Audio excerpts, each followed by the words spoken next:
2019 was a very sad year for Europe South. 3 Schindler colleagues and some of our aid distributors' employees lost their life working for Schindler. We want to make sure that this year there is not one more. Overall, we have reduced significantly the number of accidents, but we cannot rest if our colleagues put their life at risk. Fitters, service technicians, SAIs and CPSI inspectors, salespersons, whatever your role is. The loss of life of a colleague or subcontractor has a tragic impact on families, colleagues and friends we cannot accept anymore. Each one of us has the responsibility to make sure that all our colleagues and all the workers, like the distributor employees, arrive home safe every day. Remember, the no-go rules were created for this purpose, and it's essential that we enforce them. Now let's take a look at some of them. Falling from height is one of the 2 main causes of fatalities. In new installation, I always wear my harness and use the lifeline installed. If scaffolds are being used, remember, a harness must be worn at all times. In EI, when I'm on car top without balustrades and the gap to the wall is bigger than 30 centimeters, I use my body harness and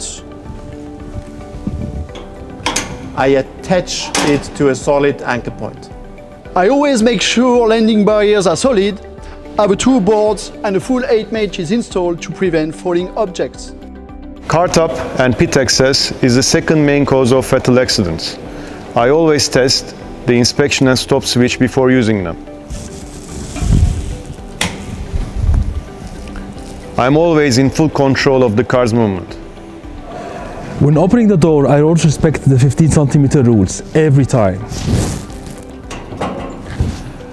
And if I'm working in a team, I actively communicate with other technicians to avoid moving the car or counterweight without everyone knowing.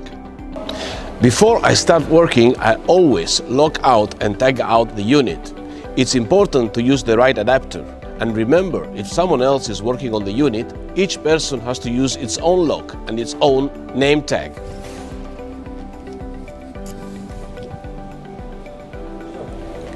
I am also aware of stored mechanical energy and unexpected movement, especially in escalators and hydraulic elevators, and I only use approved jumpers. We count on you to work safely and to look out for everyone around you, because only together can we achieve not one more.